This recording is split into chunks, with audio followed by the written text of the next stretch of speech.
네, 2편으로 돌아왔습니다. 네, 2편은 석유화학 그리고 시간이 된다면 정유까지 얘기를 해보려고 하는데 저는 개인적으로 어려운 업종이 이 석유화학이랑 조선. 저는 조선도 조금 어렵긴 하더라고요. 근데 오늘 이 석유화학 업종 개인 투자자분들에게 요즘 애증의 업종이 되고 있는데 얘기를 한번 들어볼까 합니다. 뭐 대표적으로 롯데케미칼과 금호석유일 것 같아요. 요즘 왜 이렇게 주가가 못 가는 거예요? 네, 사실 저는 올해 화학주 주가가 좋을 거라고 생각을 했던 입장이고요. 그러니까요. 얼마 전에 보고서를 썼는데 뭐 반성문이기도 하고 변명문이기도 해요. 그래서 일단 지금 최근에 시황들 먼저 설명을 드릴게요. 저 리포트 다 읽었는데 반성에 그거 나 못 느꼈는데. 반성 뉘앙스 없었던 것 같아요. 그냥 시황에 대해서 이제 전체적으로 잘 정리해 주신 것만 느꼈는데. 네. 변명문이라고 할게요. 네, 최근에 시황이 어떻게 돌아가고 있어요? 네. 저희가 이제 제가 화학 업종에 대해서 기대했던 부분은 화학 업종을 저희가 보통 경기 민감주라고 이야기를 하잖아요. 네. 글로벌 경기가 좋을 때 좋을 수밖에 없는 섹터예요. 생각해 보시면 작년에 코로나19 때문에 경기가 굉장히 안 좋았었고 올해는 좋을 거다라고 저희가 모두 기대를 했었기 때문에 경기가 좋아지는 과정에서 화학 제품에 대한 수요도 늘어나고 화학 시황도 좋겠구나라는 생각을 했거든요. 실제로 연초에는 되게 좋은 모습이 보였다가 한 3월 정도를 고점으로 해서 스프레드라는 지표가 내려오고 있어요. 스프레드라고 하면 저희가 보통 화학업종의 핵심적인 수익성 지표라고 하는데 제품 가격에서 원료 가격을 뺀 차이입니다.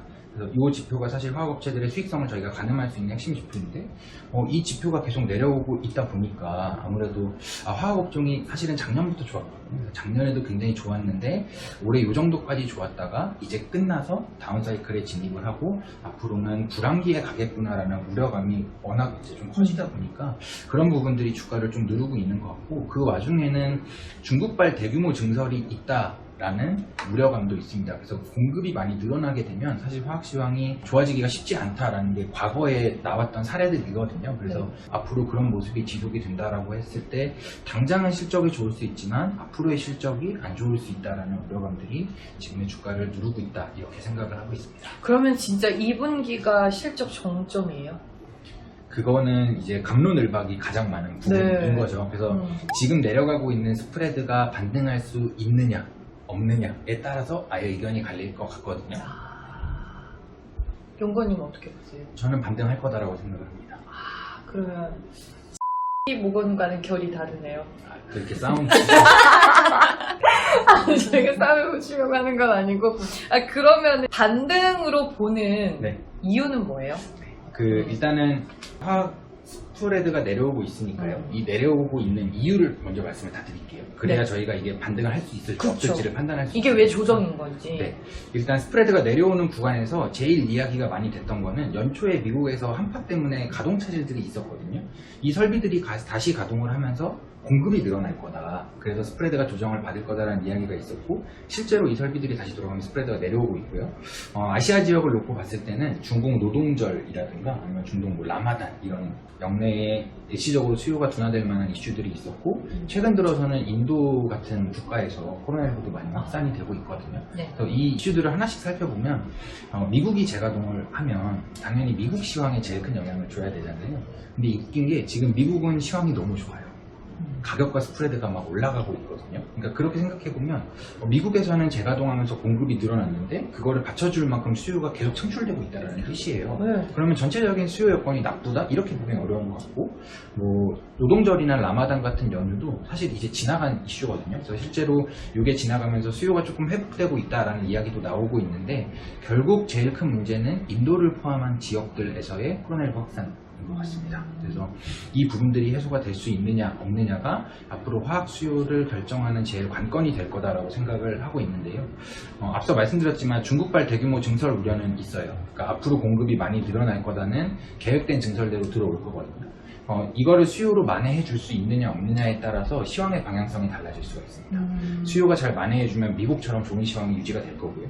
수요가 좋더라도 공급 부담이 더 크다라면 시황은 조금 흘러내릴 수가 있거든요. 근데 저는 이 수요가 올라올 가능성이 더 크다 이렇게 생각하는 입장이라서 시황이 충분히 반등할 수 있다 이렇게 생각을 하고 있어요. 공급보다 수요가 더 위에 있다는 게 확인이 되면 충분히 업황과 시황에 대한 반등이 나와줄 수 있다라는 얘기인 거군요. 그러면 근데 어차피 뭐 인도도 얘기해 주셨고 중국 쪽의 공급 얘기도 해 주셨는데 뭐 코로나가 여기에서 더 심해지지 않고 앞으로는 우리가 완벽한 경제 정상화로 돌아간다라고 했었을 때는 그게 문제가 없는 거겠네요. 저는 그럴 수 있다라고 생각을 하거든요. 그래서 이 수요 측면에서 지금 인도가 되게 중요해요. 인도를 포함한 그래요? 베트남, 말레이시아 같은 국가들이 중요한 게 저희가 글로벌 경제 구조를 이렇게 보시면은 네. 한국의 화학 업종은 소재를 만드는 거잖아요. 그러면 중국을 포함한 신흥국들에다가 이걸 수출을 해요. 그럼 그 국가들이 완제품을 만들어서 미국에다가 수출을 하는 거거든요. 그럼 최종적으로 봤을 때는 화학 업종은 사실 미국의 소비 경기를 따라가기는 합니다. 네. 근데 직접적인 수요는 이 신흥국들에서 생산이 나와야 되는 거거든요. 근데 문제는 지금 백신 접종 속도를 보시면 미국 같은 선진국들은 백신을 맞고 경기가 정상화되니까 소비가 막 올라와요. 근데 이들 국가들은 여전히 신흥국들이 안 좋다 보니까 생산 지표들이 부진합니다. 그래서 최근에 나타나는 제조업 병목 현상도 이런 관점에서 보시면 될 것 같아요. 대표적인 예가 자동차인데 자동차에도 굉장히 많은 화학 제품들이 사용이 되거든요. 근데 지금 미국 쪽에서는 수요가 올라오면서 자동차에 대한 소비 지표들이 막 올라오는데 신차로 이 공급이 충당이 안 되니까 이 수요들이 중고차로 넘어간 상황인 거잖아요. 그래서 중고차 가격이 오르면서 물가까지 자극하는 상황이 된 건데 화학 제품은 중고차가 많이 팔리는 건 사실 큰 의미가 없어요. 신차 생산이 많이 되어야 거기에 수요가 창출이 되기 때문에 수요가 올라오면 당연히 최종적으로 화학이 좋겠지. 근데 그 과정에서는 저희가 생산이라는 지표가 같이 따라 올라가줘야 되거든요. 근데 지금 상황은 소비는 올라오는데 생산이 못 올라오고 있으니까 화학 수요가 좋을 수가 없는 상황인 거죠. 특히 최근에 이제 운송 차질 이슈가 많잖아요. 그래서 보통은 화학 제품은 거의 비슷한 제품이기 때문에 사이클 애들이 일어나요. 그래서 특정 국가에서 너무 수요가 쏠리고 수급이 타이트해서 가격이 비싸지면 넘어가야 되는데 지금 보시면은 특정 제품들은 아시아 지역이랑 미국이 가격 차이가 2배가 납니다. 그래도 이 물량이 절로 못 넘어가는 거거든요. 그래서 이런 상황들이 전체적으로 코로나19로 인한 이슈들이라고 보면 이런 게 해소되는 과정에서는 신흥국에서 생산이 올라올 거고 그것이 선진국의 소비 경기를 따라서 올라가는 과정에서 생산이 올라오면 화학 수요도 이걸 따라서 올라갈 거다라고 보고 있기 때문에 결론적으로 보면 지금 저희가 화학 시황을 판단할 때 화학은 시클리컬 업종이잖아요. 그래서 다운사이클에서 업사이클로 갈 때 정말 강하게 시세가 나는 종목군들에 해당을 하는데 지금 저희가 그 판단을 할 시기는 아닙니다. 네, 화학업종 작년에 좋았고 주가도 어느 정도 올라왔거든요. 이 상황에서 만약에 다운사이클이라고 가면 또 반대로 주가가 강하게 하락할 수가 있기 때문에 지금 시장은 그러한 우려를 반영하고 있다고 봐요. 다만 애매한 상황이네요. 네, 다만 실제로 이렇게 시장은 우려했지만 여기서 다운사이클이 아니라 스프레드가 반등하는 모습이 나타나면서 여전히 호황이자라는 걸 인식하면은 다시 주가가 그걸 반영해서 다시 랠리가 또 나오는 업종이 화학 업종이거든요. 그래서 지금은 저희가 수요 지표를 확인해야 되는 상황인 거고 또 스프레드가 내려가는 방향이 앞으로 추정치가 떨어질 거야라는 우려감까지 가져왔기 때문에 오히려 이게 반등해주면 추정치가 유지가 되거나 오히려 올라갈 수 있다는 기대감도 더해질 수가 있거든요. 그래서 지금은 이런 상황들이 이어지고 있지만 저는 뭐 정확한 시점을 가늠하기는 어렵겠지만 어쨌든 이런 상황이 정리가 되면서 화학업종의 스프레드 반등은 충분히 다시 나올 수 있다고 생각을 해서요. 변명문을 정했습니다. 그 시그널을 기다려야 하는군요. 네. 그러면 롯데케미칼도 그렇고 금호석유도 그렇고 일단 시황에 대한 과도한 우려가 지금 주가에 반영이 되고 있는 거네요. 그러면 많이 싸지긴 해줬죠. 진짜. 그렇죠. 밸류에이션으로 보시면 밸류에이션으로 보면. 롯데케미칼이 호황기 때 PBR이 직전 호황기 때가 한 1.3배 정도 받았어요. 네. 근데 지금 PBR이 0.6배거든요. 1배도 안 돼. 0.6배면 과거 불황기의 하단이거든요. 와. 그러니까 거의 불황기 수준의 주가 평가를 받고 있는 거고 네. 금호석유 같은 경우에는 PBR로 봤을 땐 조금 높긴 한데 뭐 ROE가 높으니까 저희가 PBR 높은 걸 용인할 수 있다라고 치더라도 PER이 3배거든요. 그러니까 이러한 우려들이 과도하게 조금 반영되고 있다. 저는 그렇게 생각합니다. 근데 효성 TNC는 같은 화학인데 또 다르더라고. 주가가 결국엔 신고가를 경신해내던데 이거는 뭐 제품이 달라서 그러는 거예요? 어때요? 네, 제품이 달라서고요. 저희가 효성 TNC를 보면서 조금 기대감을 가지셔도 좋을 거다라고 저는 생각을 하는데요. 네. 효성 TNC의 주력 제품은 스판덱스이거든요.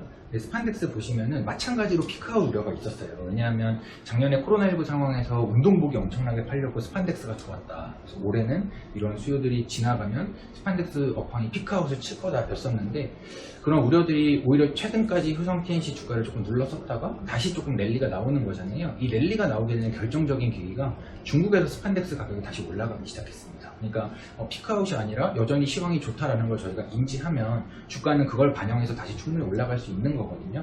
롯데케미칼이나 금호석에도 마찬가지로 지금은 스프레드가 여전히 내려오고 있으니까 이게 정말 내려가는 건가 반등할 수 있는 건가를 저희가 고민해야 되는 시점이기는 해요. 하지만 이거를 저희가 반등한다라는 걸 확인하는 순간에는 다시 주가가 올라올 수 있다 이렇게 생각을 하고 있습니다. 석유화학을 가지고 계신 분들께서는 조금 걱정이 덜어지는 얘기가 되지 않았을까 싶고, 석유화학 이거 내가 지금 보고 있는데 언제 사야 될지 모르겠다, 타이밍만 노리고 계신 분들은 좀 어떻게 매수 기회를 노려야 될지 팁이 되셨길 바라겠습니다. 뭐 물어보고 싶은 건 있어요? 석유화학 없어요? 석유화학 내에서 그러면 여전히 눈여겨보고 있는 건 금호석유랑 롯데케미칼인가요? 네, 저희가 순수 화학 업종이 화학 시황이 좋다라고 하면 당연히 퓨어 케미칼이라고 말하는 업체들이 좋고요. 대표적인 종목이 롯데케미칼하고 금호석유라서 그 종목 지금 밸류에이션도 많이 낮아졌고 그런 관점에서 업사이드가 크게 날 수 있다 이렇게 생각하고 있어요. 저도 걔들이 잘 갔으면 좋겠어요. 마지막으로 정유주. 국제유가 요즘 많이 올랐어요. 네, 많이 올랐어요. 이렇게 오를 줄 나도 몰랐어요. 맞아. 나는 왜냐면 하락 쪽에 베팅했거든요. 그래? 저도 몰랐어요. 반성문 쓰셔야겠네요. 아니, 나도 얘기를 들어보니까 국제유가가 좀 가기는 힘들겠다라고 생각을 했는데 이게 어느덧 65달러, 68달러, 70달러를 넘어서서 맞아. 이게 공부해봤자 뭐하냐 이게 그러면 여기 종유 섹터는 어때요? 유가는 상승하고 있고 그럼 정제 마진은 또 어떤 상황인 건지? 네, 알겠습니다. 일단은 유가가 많이 올랐으니까 정유주 주가들이 다 반응을 한 상황이고요. 네. 정제 마진은 여전히 부진합니다. 네. 그러니까 낮아진 수준에서 옆으로 그냥 기고 있는 수준으로 이해해 주시면 될 것 같은데 정제 마진이 앞으로 좋아질 수 있을까 없을까가 저희가 정유주를 투자하는 핵심적인 판단의 포인트가 될 것 같아요. 근데 저는 정제 마진은 충분히 좋아질 수 있다고 생각을 하고 있어요. 왜냐하면 지금 석유 제품 중에 제일 좋은 게 휘발유거든요. 휘발유는 미국 수요 보시면은 코로나19 이전 수준을 다 회복했어요. 그러니까 당연히 휘발유 마진은 좋을 수밖에 없는데 제일 부진한 제품이 뭐냐? 항공유예요. 백신을 맞으면서 비행기 운항이 재개돼야 항공유 수요가 좋을 텐데 물론 항공유도 바닥 대비 수요가 개선은 되고 있지만 여전히 코로나19 이전 수준이랑 비교했을 때는 한 30% 정도 밑에 있거든요. 그만큼 역으로 업사이드가 남아있는 거고 이게 항공유가 중요한 게 한국 정유사들 입장에선 경유라는 제품이 제일 중요하거든요. 근데 항공유랑 경유가 추출이 똑같은 온도에서 됩니다. 그 말은 서로 간의 생산 전환이 쉽다라는 거예요. 그래서 작년에 나타났던 현상이 코로나19 때 수요 충격이 제일 컸던 제품이 항공유였거든요. 근데 항공유 재고는 별로 안 쌓여요. 경유 재고가 막 쌓였어요. 왜냐하면 정유사들이 항공유 생산을 줄이고 경유 생산을 늘린 거죠. 상대적으로 마진이 좋은. 그러다 보니까 항공유의 부진이 경유까지 끌어내리는 상황이 됐는데 역으로 올해 항공유가 좋아진다면 이게 경유를 밀어 올려줄 수 있는 요인이 될 거거든요. 그래서 경유랑 항공유를 중심으로 올해 말까지 봤을 때 수요가 올라오면서 정제 마진은 좋아질 거다 이렇게 생각을 하고 있고요. 내년에는 더 좋을 수도 있을 것 같아요. 왜냐하면 석유 산업이잖아요. 네. 저희가 친환경 트렌드 이런 이야기도 많이 하지만 그러다 보니까 투자가 위축될 수밖에 없습니다. 지금 정제설비 지으면 몇십 년 돌려야 되는데 전기차가 이렇게 많이 앞으로 돌아다닐 거고 그럼 휘발유에 대한 수요도 줄어들 건데 아무래도 투자에 대한 수익성 검토를 여러 다각도로 하시겠죠. 게다가 코로나19 때 제일 힘들었던 게 석유산업이었거든요. 네. 실제로 오일 메이저들의 캐펙스도 많이 줄어들었어요. 그 말은 투자를 안 했다라는 건 앞으로 들어올 공급 증가가 별로 없습니다. 2020년에 코로나19 충격은 올해 내년까지 2년에 걸쳐서 회복이 될 거예요. 그 말은 예년보다 수요 증가는 크게 나타날 건데 예년보다 공급 증가는 줄어든다는 거니까 정유업종의 수급 여건은 오히려 개선될 수가 있거든요. 그래서 올해 말까지는 저희가 코로나19에서 벗어나는 정상화의 관점에서 정유업종을 볼 수 있다면 아마 이런 정상화가 이루어진 다음에는 정유업종의 호황기를 다시 한번 기대하면서 저희가 찾아볼 수 있지 않을까라고 생각도 하고 있습니다. 그럼 이미 SOL의 주가가 많이 올랐는데 앞으로 더 좋아진다는 거예요? 지금 SO의 주가가 올라간 거는 유가 때문에 그러니까요. 올랐죠. 네. 마진이 밑에 있기 때문에 사실 이 유가를 보면서 잘 트레이딩 해 가셔야 되는 시기라고 봐요. 유가 변동성이 커지면 주가 변동성도 커질 수 있어요. 다만 저희가 이 변동성이 큼에도 불구하고 버틸 수 있는 건 결국 마진이 같이 올라와주면 조금 더 편안한 마음을 가지고 투자할 수 있거든요.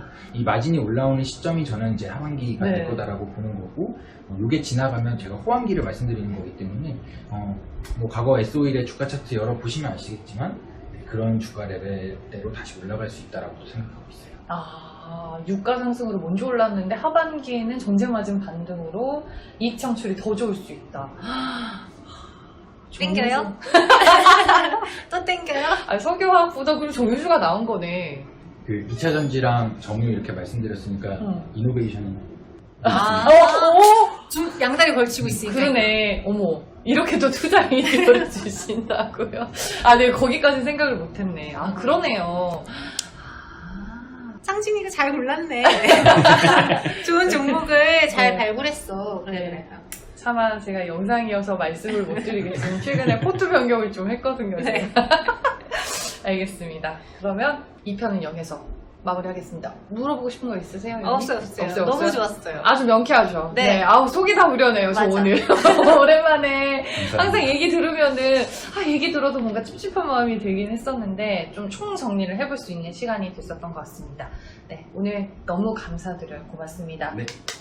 감사합니다. 다음에 또 봐요. 네.